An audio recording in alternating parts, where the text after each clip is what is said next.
DD news पर।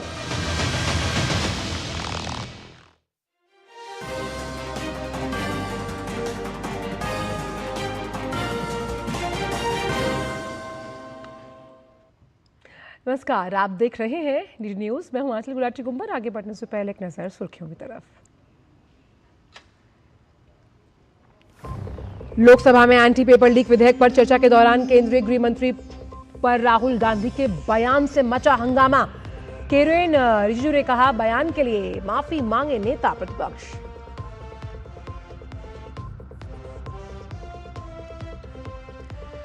केंद्रीय गृह राज्य मंत्री नित्यानंद राय ने लोकसभा में जन्म और मृत्यु का पंजीकरण संशोधन विधेयक 2026 किया पेश। विधेयक का उद्देश्य विलंब से होने वाले पंजीकरण के प्रावधानों को और अधिक कड़ा बनाना।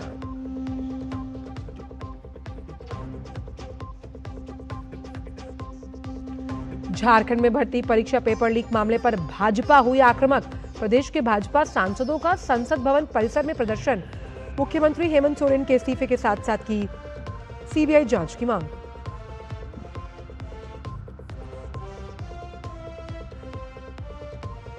लखनऊ के देश के पहले सैन्य चिकित्सा विभाग का शुभारंभ। रक्षा मंत्री राजनाथ सिंह बोले, आर्टिफिशियल इंटेलिजेंस और आधुनिक तकनीक से मजबूत होगी सेना की कॉम्बैट रेडीनेस। भविष्य की चुनौतियों से निपटने में बनेगा सुरक्षा ढाल।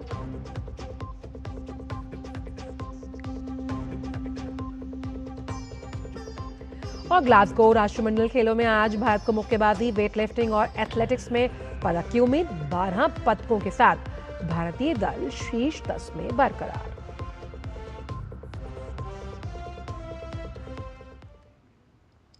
और आइए जानते हैं सभी खबरों को विस्तार के साथ।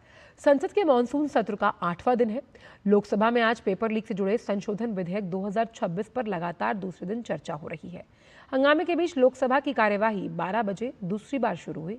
लोकसभा ने एक राष्ट्र एक चुनाव से संबंधित विधेयकों की समीक्षा कर रही संयुक्त संसदीय समिति का कार्यकाल शीतकालीन सत्र 2026 के अंतिम सप्ताह के पहले दिन तक बढ़ाने के प्रस्ताव को ध्वनि मत से मंजूरी दे दी। उल्लेखनीय है कि इन विधेयकों में लोकसभा और राज्य विधानसभाओं के चुनाव एक साथ करवाने यानी एक राष्ट्र एक चुनाव की व्यवस्था लागू करने का प्रस्ताव किया गया है। समिति इन विधेयकों के विभिन्न पहलुओं पर अपने विचार कर अपनी रिपोर्ट तैयार कर रही है। I wish to move that this House do extend time for the presentation of the report of the Joint Committee on the Constitution 129th Amendment Bill 2024 and the Union Territories Laws Amendment Bill 2024 up to the first day of the last week of the winter session 2026. प्रश्न है कि Shri PP Chaudhary द्वारा प्रस्तुत प्रस्ताव को स्वीकृत किया जाए। जो सदस्य प्रस्ताव के पक्ष में हाँ कहें। हाँ। जो सदस्य प्रस्ताव के पक्ष में ना कहें। मेरे विचार में निर्णय हाँ वालों के पक्ष हुआ, हाँ वालों पक्ष हुआ, प्रस्ताव स्वीकृत हुआ। वहीं लोकसभा में भी विपक्ष के सांसदों के लगातार हंगामे के बीच पेपर लीक से जुड़े संशोधन विधेयक पर चर्चा जारी है। चर्चा शुरू होने के बाद जब नेता विपक्ष ने बोलना शुरू किया तो सत्ता पक्ष ने उनके कुछ असंसदीय शब्दों को लेकर टोका-टाकी की। वहीं हंगामे के बीच कुछ देर बाद फिर नेता विपक्ष ने गृह मंत्री को लेकर कुछ टिप्पणी की, जिसके बाद सत्ता पक्ष ने राहुल गांधी से माफी मांगने की उन्होंने मांग की है। इससे पहले सुबह 11 बजे प्रश्नकाल शुरू होते ही विपक्षी सांसदों ने नारेबाजी शुरू कर दी, जिसके बाद स्पीकर ने सदन की कार्यवाही दोपहर 12 बजे तक स्थगित कर दी। विपक्ष के हंगामे पर स्पीकर ओम बिरला ने कहा, सदन में प्रश्नकाल के दौरान कई बार बोलने का मौका दिया गया, लेकिन सदन को इस तरह बार बार बाधित करना सही नहीं है। मैंने आपको हर विषय हर मुद्दे पर पर्याप्त समय दिया है, लेकिन इस तरीके से आप सदस्यों के प्रश्नकाल के समय बाधित करो, नियोजित तरीके से सदन को वेदान केदा करो, ये उचित नहीं है। मैं पुनः आपसे आग्रह करता हूं कि प्लीज आप अपनी अपनी सीट पर बैठिए। आप माननीय सदस्यों के हक को नहीं मार सकते, ये तरीका उचित नहीं है। आप अगर सदन को वेदान करना चाहते हैं, नियोजित तरीके से गतिरोध केदा करना चाहते हैं, ये संसदीय परंपराओं के अनुरूप नहीं है। वहीं केंद्रीय संसदीय कार्यमंत्री किरेन रिजिजू ने विपक्ष पर इस मुद्दे को भटकाने का आरोप लगाया। इतना महत्वपूर्ण बिल पर चर्चा हो रहा है और वो इधर उधर का बात करके भटकाने के लिए और राजनीतिकरण करके वो ध्यान भटकाना चाहते हैं। इतना अच्छा बिल लाया है छात्रों का डिमांड से और प्रधानमंत्री जी का इतना बड़ा एक फैसला लेने से अब एक नया कॉन्फिडेंस आया है छात्रों में, और एग्जामिनेशन को लेकर के कोई और सजेशन है तो सजेशन दे सकते हैं कांग्रेस पार्टी। लोकसभा में पेपर लीक से जुड़े संशोधन विधेयक 2026 पर चर्चा के दौरान नेता प्रतिपक्ष राहुल गांधी ने अपनी बात रखी। राहुल गांधी ने कहा कि ये छात्रों का गुस्सा नहीं, भावनाएं थी, लेकिन चर्चा के दौरान उन्होंने पेपर लीक से जुड़े संशोधन विधेयक पर बोलने से वो बचते हुए दिखाई दिए। This was not anger, this was not violence, this was not hatred, this was an expression of the youth of this country, and I feel that all political parties must respect this expression. Lok Sabha में लोक परीक्षा अनुचित साधन निवारण संशोधन विधेयक पर चर्चा के दौरान उस वक्त सियासी माहौल गर्मा गया जब विपक्ष के नेता राहुल गांधी ने गृह मंत्री पर गंभीर आरोप लगाए। राहुल गांधी के बयान पर सत्ता पक्ष ने कड़ी आपत्ति जताते हुए उनसे सदन में माफी की मांग की। केंद्रीय मंत्री पीयूष गोयल ने भी राहुल गांधी पर तीखा हमला बोला। पीयूष गोयल ने कहा कि राहुल गांधी के पास विधेयक और उससे जुड़ी बहस के विषय पर कहने के लिए कुछ नहीं था। उनके मुताबिक राहुल गांधी ने चर्चा के मूल मुद्दे पर एक भी शब्द नहीं बोला और उनका पूरा भाषण सरकार पर आरोप लगाने तक सीमित रहा। पीयूष गोयल ने कहा कि सरकार ने परीक्षा प्रणाली को पारदर्शी और नकल और पेपर लीक जैसी घटनाओं पर अंकुश लगाने के उद्देश्य से ये विधेयक लाया है। केंद्रीय मंत्री ने दावा किया कि राहुल गांधी की प्रतिक्रिया उनके फ्रस्ट्रेशन को दर्शाती है। उन्होंने आरोप लगाया कि इस मुद्दे पर विपक्ष को राजनीतिक अवसर नहीं मिला, इसलिए वो बहस के मूल विषय से हटकर आरोप लगाने की कोशिश कर रहा है। मैं समझता हूं राहुल गांधी जी के पास कुछ बोलने के लिए नहीं है।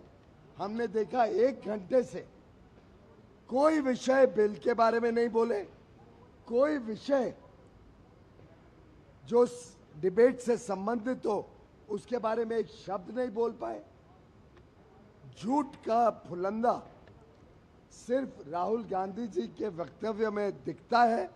उनका फ्रस्ट्रेशन कि सरकार ने बच्चों की चिंता की, बच्चों के बारे में बहुत ही संवेदनशीलता से व्यवहार किया, और उनका फ्रस्ट्रेशन के बच्चों ने उनको भी दाद नहीं दी, वो आज दिख रही है। जबकि कोई फायरिंग हुई नहीं है तो ये किस प्रकार का झूठा आरोप राहुल गांधी जी लगा रहे हैं।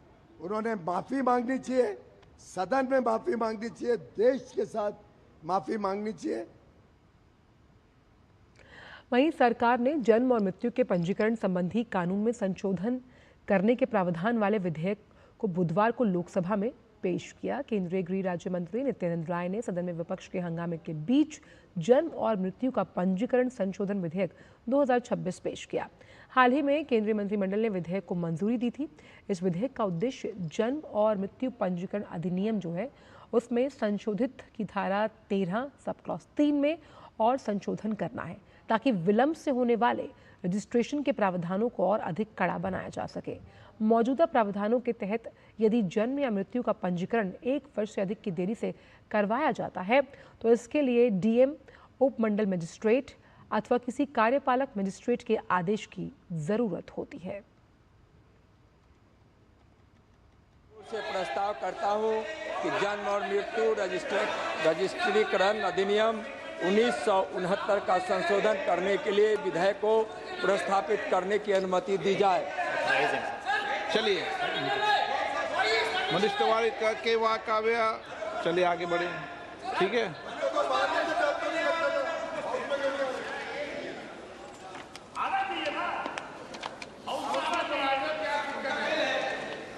लोक परीक्षा प्रश्न ये कि विधेयक को प्रस्तावित करने की अनुमति प्रदान की जाए। जो सदस्य इसके पक्ष में हाँ गए, जो सदस्य विरोध में ना गए, मेरे विचार में निर्णय हाँ वालों के पक्ष में, हाँ वालों के पक्ष में अनुमति प्रदान की जाती है। और वक्त की से ब्रेक का आप देखते रहिए डीडी न्यूज़।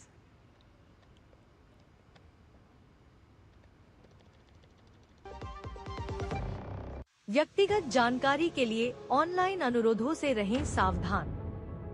कुछ भी जानकारी देने से पहले जरूर सोचें। कोई भी वैधानिक कंपनी फोन या इंटरनेट पर आपसे निजी जानकारी कभी भी नहीं मांगती।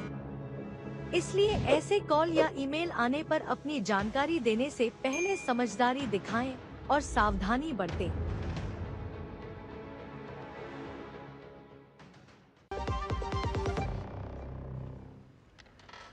ब्रेक के बाद सभी का स्वागत। बढ़ते आगे। देश भर में पेपर लीक और भर्ती घोटालों को लेकर सियासत तेज है। संसद से लेकर सड़क तक युवाओं के भविष्य का मुद्दा गरमाया हुआ है। अब झारखंड में प्रतियोगी परीक्षाओं में कथित धांधली और पेपर लीक के आरोपों को लेकर मुख्यमंत्री हेमंत सोरेन की सरकार विपक्ष के निशाने पर है। एक और राज्य में छात्र युवा पारदर्शी भर्ती प्रक्रिया की मांग को लेकर आंदोलन कर रहे हैं, तो दूसरी ओर बीजेपी संसद से लेकर सड़क तक सरकार को घेर रही है। बीजेपी का आरोप है कि दिल्ली में कांग्रेस पेपर लीक पर केंद्र सरकार को घेरती है, लेकिन झारखंड में अपनी सहयोगी सरकार पर चुप्पी साध लेती है। इसी मुद्दे पर बीजेपी सांसदों ने संसद परिसर में प्रदर्शन करते हुए मुख्यमंत्री हेमंत सोरेन के इस्तीफे और पूरे मामले की सीबीआई जांच की मांग की। जो जेपीएससी के अध्यक्ष हैं उनका इस्तीफा हुआ है, लेकिन उसमें जो झारखंड मुक्ति मोर्चा के जो महासचिव हैं उनकी पत्नी खुद उसकी सदस्य है, अभी तक उसका इस्तीफा नहीं हुआ है। इसलिए झारखंड मुक्ति मोर्चा इसका लिपापोती करना चाहती है। जो हमारे अध्यक्ष जी ने कहा कि कांग्रेस में हैसियत हिम्मत नहीं है, ना खड़गे जी जा सकते हैं, ना राहुल गांधी जी जा सकते हैं, ना सोनिया गांधी जी, ना प्रियंका गांधी जी।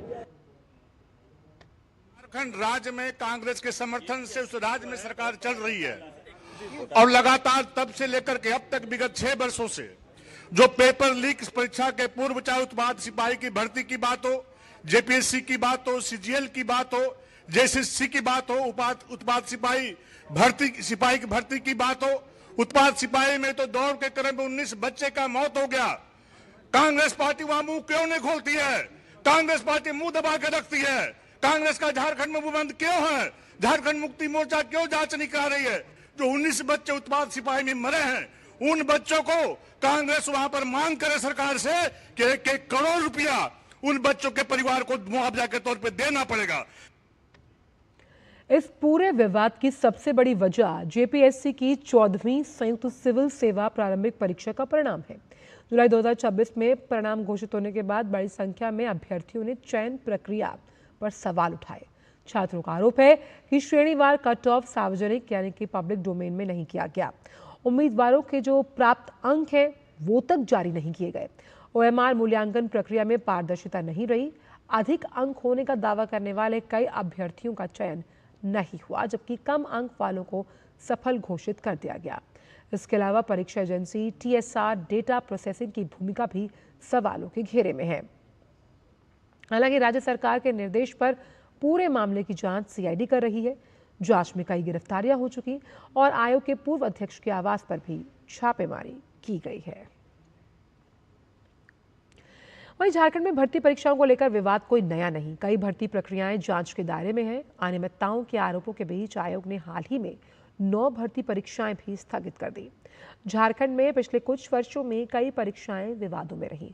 इनमें जेपीएससी, जेएसएससी, उत्पाद सिपाही भर्ती, जेएसी बोर्ड और नीट यूजी जैसे मामले शामिल हैं। 11 अप्रैल को रांची पुलिस ने छापेमारी कर करीबन 150 से ज्यादा अभ्यर्थियों समेत 164 लोगों को हिरासत में लिया। वहीं 28 जनवरी 2024 को आयोजित जेएसएससी सीजीएल परीक्षा की तीसरी पाली का प्रश्न पत्र लीक होने के आरोपों के बाद परीक्षा रद्द करनी पड़ी। फरवरी 2025 में जेएससी की 10वीं बोर्ड परीक्षा के हिंदी और विज्ञान के प्रश्न पत्र वायरल होने के बाद दोनों परीक्षाएं दोबारा करानी पड़ी। इसके साथ ही नीट यूजी 2024 पेपर लीक जांच में भी झारखंड के हजारीबाग से जुड़े कई अहम सुराग सामने आए हैं। कांग्रेस अध्यक्ष मल्लिकार्जुन खड़गे की मुसीबतें बढ़ गई हैं। पंजाब में संगरूर की अदालत ने खड़गे के खिलाफ गिरफ्तारी वारंट जारी किया। उन्हें 19 सितंबर तक पेश होने के लिए कहा गया है। मामला 2023 के कर्नाटक विधानसभा चुनावी प्रचार के दौरान की गई टिप्पणियों को लेकर बजरंग दल द्वारा दर्ज करवाई गई शिकायत से जुड़ा है। संगरूर निवासी हितेश भारद्वाज बजरंग दल द्वारा दायर शिकायत पर यह बड़ी कार्रवाई हुई। शिकायत के अनुसार मल्लिकार्जुन खड़गे ने कांग्रेस के चुनावी घोषणा पत्र में बजरंग दल की तुलना प्रतिबंधित संगठन पीएफआई से की थी। तब कांग्रेस अध्यक्ष ने कहा था कि अगर उनकी पार्टी सत्ता में आती है तो वो बजरंग दल पर प्रतिबंध लगा देगी। इस मामले में अब अदालती कार्रवाई चल रही है। मामला अब न्यायिक प्रक्रिया के अधीन है और अदालत इस मामले में अगला कदम उठा रही है। संगरूर की अदालत के फैसले के मुताबिक अदालत ने मल्लिकार्जुन खड़गे के खिलाफ 15,000 रुपए का जमानती वारंट जारी किया है। अगर 19 सितंबर 2026 को मल्लिकार्जुन खड़गे अदालत में पेश नहीं होते तो फिर उनके खिलाफ गैर जमानती वारंट जारी किया जाएगा। इससे पहले अदालत ने कांग्रेस अध्यक्ष खड़गे को नोटिस जारी किया था।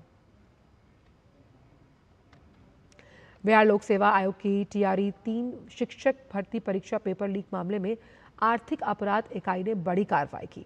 टीम ने इस पूरे मामले में एक और आरोपी को गिरफ्तार किया। गिरफ्तार आरोपी की पहचान डॉक्टर मनीष कुमार के रूप में हुई है, जो कि एक MBBS डॉक्टर हैं। जांच एजेंसी के अनुसार आरोपी इस मामले में गैर नामजद अभियुक्त था, लेकिन जांच के दौरान उसकी भूमिका सामने आने के बाद उसे गिरफ्तार कर लिया गया। जांच में सामने आया कि गिरफ्तार किए गए आरोपी की मित्रता इस मामले के मुख्य सरगना संजीव मुखिया के बेटे डॉक्टर शिव से थी। आरोप है कि इसी नेटवर्क के माध्यम से टीआरई परीक्षा का प्रश्न पत्र लीक कर अभ्यर्थियों को परीक्षा से पहले उपलब्ध करवाने की साजिश रची गई।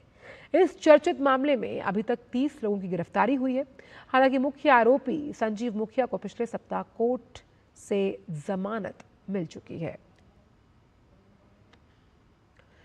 और अब बात संत गुरु रविदास की, जिनकी 650वीं जयंती वर्ष के उपलक्ष्य में भारतीय जनता पार्टी आज से देशव्यापी संत शिरोमणि श्री गुरु रविदास जी महाराज समरसता संकल्प अभियान की शुरुआत करेगी। गुरु पूर्णिमा के अवसर पर शुरू होने वाला ये अभियान 20 फरवरी 2027 यानी गुरु रविदास जयंती तक चलेगा। भाजपा का कहना है कि अभियान के जरिए गुरु रविदास के बेगमपुरा के दर्शन और सामाजिक समरसता के संदेश को देश के गांव-गांव और घर-घर तक पहुंचाया जाएगा। वाराणसी में आज गुरु रविदास जन्मस्थली की पवित्र मिट्टी से भरे 131 जो कलश हैं उनका पूजन किया जाएगा। उसके बाद उनकी शोभा यात्रा निकलेगी और इस अवसर पर भाजपा अध्यक्ष नितिन नवीन, उत्तर प्रदेश के मुख्यमंत्री योगी आदित्यनाथ, प्रदेश भाजपा अध्यक्ष पंकज चौधरी और पार्टी के अन्य वरिष्ठ नेता मौजूद रहेंगे। इसके बाद ये पवित्र कलश देश भर के 21,000 स्थानों तक पहुंचाए जाएंगे। वाराणसी के गंगा घाटों पर योगी आदित्यनाथ और नितिन नवीन की उपस्थिति में ऐतिहासिक दीपमाला का आयोजन भी किया जाएगा। अभियान के दौरान 51,000 मंदिरों में दीपोत्सव, संतों और धार्मिक नेताओं से संवाद और जालंधर से वाराणसी तक राष्ट्रव्यापी यात्रा समेत कई कार्यक्रम आयोजित किए जाएंगे। 29 जुलाई से 15 जनवरी तक भाजपा के कार्यकर्ता और नेता देश भर में संतों और धार्मिक नेताओं से मिलकर गुरु रविदास के विचारों का प्रचार प्रसार करेंगे। भाजपा 5 अक्टूबर से 5 नवंबर तक जालंधर से वाराणसी तक 1 महीने की यात्रा भी निकालेगी। जालंधर से शुरू होने वाली राष्ट्रव्यापी यात्रा पंजाब, जम्मू कश्मीर, हिमाचल प्रदेश, हरियाणा, उत्तराखंड, दिल्ली, मध्य प्रदेश और राजस्थान से होते हुए वाराणसी स्थित गुरु रविदास जी की जन्मस्थली पर संपन्न होगी। वैश्विक बाघ दिवस के अवसर पर प्रधानमंत्री नरेंद्र मोदी ने देशवासियों और वन्य जीव प्रेमियों को शुभकामनाएं दी। सोशल मीडिया मंच एक्स पर किए गए अपने संदेश में प्रधानमंत्री ने कहा कि भारत के लिए गर्व की बात है कि दुनिया के करीब 70% बाघ भारत में है। उन्होंने कहा कि भारत में बाघ संरक्षण की सफलता प्रकृति के साथ सामंजस्यपूर्ण जीवन की सदियों पुरानी संस्कृति और जन भागीदारी की भावना पर आधारित है। प्रधानमंत्री ने कहा कि भारत विज्ञान आधारित संरक्षण, स्थानीय समुदायों की भागीदारी और सतत विकास के जरिए बाघ संरक्षण को और मजबूत करने के लिए प्रतिबद्ध है। उन्होंने वन कर्मियों, वैज्ञानिकों और संरक्षणकर्ताओं के योगदान की सराहना करते हुए कहा कि स्थानीय समुदायों को सशक्त बनाने और मानव वन्य जीव संघर्ष को कम करने की दिशा में भी भारत अपनी प्रतिबद्धता बनाए रखेगा। प्रधानमंत्री ने अपने एक्सपोस्ट के साथ बाघों की विभिन्न तस्वीरों को भी शेयर किया है। नीट यूजी पेपर लीक मामले में एक बड़ा अपडेट सामने आया। स्पेशल फास्ट ट्रैक कोर्ट ने सीबीआई की चार्जशीट पर विचार करने के लिए 3 अगस्त की तारीख तय की। वहीं कोर्ट ने सीबीआई को चार्जशीट से जुड़े सभी दस्तावेज दाखिल करने के लिए अतिरिक्त समय दिया। सीबीआई ने दस्तावेज जमा करने के लिए कोर्ट से समय मांगा। इस मामले में वी.के. पाठक और अर्जुन आनंद पब्लिक प्रोसिक्यूटर की भूमिका निभाएंगे।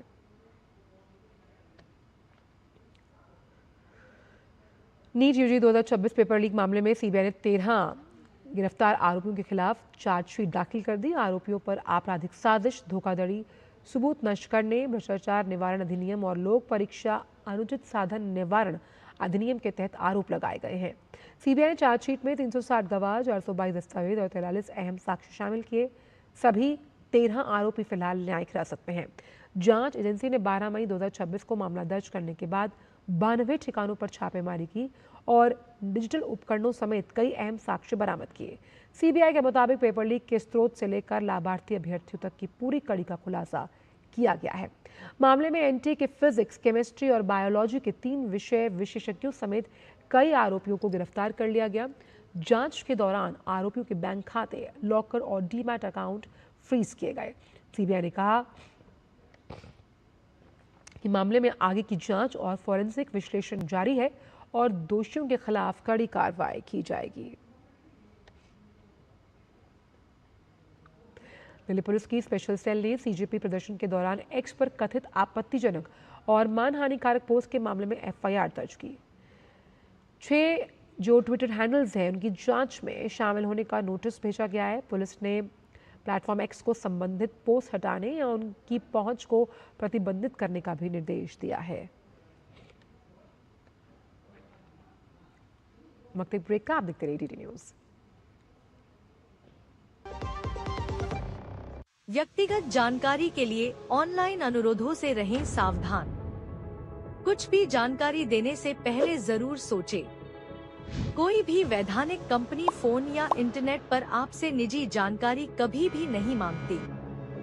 इसलिए ऐसे कॉल या ईमेल आने पर अपनी जानकारी देने से पहले समझदारी दिखाएं और सावधानी बरतें।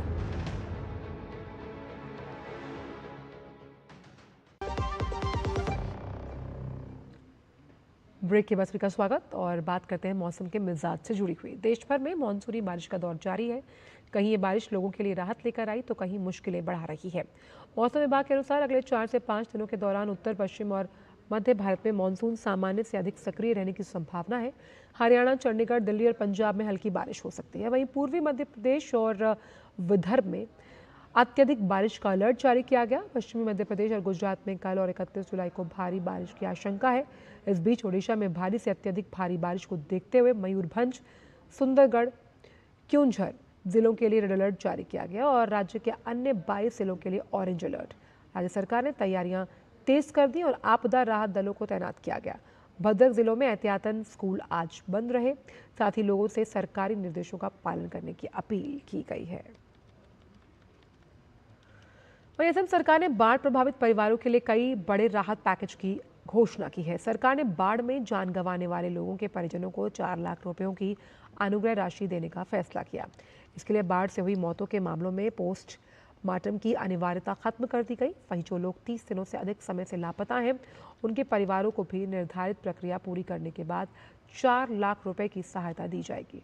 इसके अलावा मुख्यमंत्री राहत कोष से जो मृतक हैं उनके परिवारों को अतिरिक्त 5 लाख रुपए की मदद मिलेगी और इससे परिवारों को मिलने वाली कुल आर्थिक सहायता 9 लाख रुपए हो जाएगी। सरकार ने गंभीर रूप से प्रभावित 1 लाख से अधिक बाढ़ पीड़ित परिवारों को तत्काल जरूरतों के लिए 15,000 रुपए की नगद सहायता देने की घोषणा की है। और अब बात गुरु पूर्णिमा की और इस अवसर पर देश भर में श्रद्धा और आस्था का जन सैलाब उमड़ पड़ा। हरिद्वार से लेकर वाराणसी तक सुबह से ही घाटों और मंदिरों में बड़ी संख्या में श्रद्धालु दर्शन और पूजा अर्चना के लिए पहुंच रहे हैं। हरिद्वार की हर की पौड़ी पर 10,000 से ज्यादा श्रद्धालुओं ने मां गंगा में आस्था की डुबकी लगाई। वहीं वाराणसी में भी श्रद्धालुओं ने विशेष पूजा अर्चना और सामूहिक प्रार्थना की। गुरु पूर्णिमा को व्यास पूर्णिमा के नाम से भी जाना जाता है और इस दिन गुरु पूजन का विशेष महत्व है। श्रद्धालुओं की भारी भीड़ को देखते हुए प्रशासन ने दोनों शहरों में सुरक्षा के कड़े इंतजाम किए हैं। श्री अमरनाथ जी की यात्रा का काफिला खराब मौसम के बीच कड़े सुरक्षा इंतजामों के साथ रामबन जिले के चंद्रकोट इलाके से सुरक्षित गुजरा। काफिले की आवाजाही के दौरान सुरक्षा बलों ने पूरी सतर्कता बरती। जम्मू कश्मीर पुलिस, भारतीय सेना, सीआरपीएफ, सीआईएसएफ और हाईवे ट्रैफिक पुलिस के जवानों ने मोर्चा संभाले रखा और तीर्थयात्रियों की सुरक्षा सुनिश्चित कर दी। बारिश के बावजूद यात्रा मार्ग पर पूरी सुरक्षा व्यवस्था जो है वो मुस्तैद रही और श्रद्धालुओं का काफिला सुचारू रूप से आगे बढ़ता रहा। भारतीय अर्थव्यवस्था के लिए औद्योगिक मोर्चे पर अच्छी खबर है। जून 2026 में भारत के औद्योगिक उत्पादन सूचकांक में 7.3% की वृद्धि दर्ज की गई है। वहीं ये वृद्धि मई 2026 के 5.1% की तुलना में ज़्यादा है, जो इस बात का संकेत है कि देश में इंडस्ट्रियल प्रोडक्शन की रफ्तार तेज हुई। जून 2026 के आंकड़ों के अनुसार औद्योगिक उत्पादन सूचकांक 123.1 रहा, जबकि जून 2025 में ये 114.7 था। यानी एक साल में जो औद्योगिक गतिविधियां हैं उसमें उल्लेखनीय प्रगति दर्ज की गई है। वहीं डालते हैं उन सेक्टर्स पर नजर जहां पर ग्रोथ अच्छी रही, जिसमें मैन्युफैक्चरिंग की अगर बात की जाए तो उसमें अहम भूमिका निभाई गई है। ये 7.8% की गति से आगे बढ़ा। वहीं बिजली और गैस आपूर्ति क्षेत्र में 10.6% की वृद्धि देखी गई। जल आपूर्ति की बात की जाए तो यहाँ पर 6.1% की वृद्धि दर्ज की गई है। इलेक्ट्रॉनिक्स उपकरण जो हैं उनके निर्माण में सबसे ज़्यादा वृद्धि देखी गई, जो कि 34% थी। Motor vehicle, trailer, semi trailer में भी 17% से ज़्यादा की वृद्धि देखी गई है। खाद्य उत्पाद निर्माण में 10% से ज़्यादा वृद्धि दर्ज की गई। 23 में से 19 इंडस्ट्री ग्रुप्स में सकारात्मक वृद्धि दर्ज की गई और इसमें सबसे बेहतर प्रदर्शन विद्युत उपकरण निर्माण क्षेत्र का रहा, जो कि 34% था। और इसके बाद मोटर व्हीकल, ट्रेलर और सेमी ट्रेलर निर्माण में 17.5% और खाद्य उत्पाद निर्माण में 10.8% की बढ़ोतरी दर्ज की गई थी। और फिलहाल समाचारों में इतना ही। दीजिए अनुमति। नमस्कार।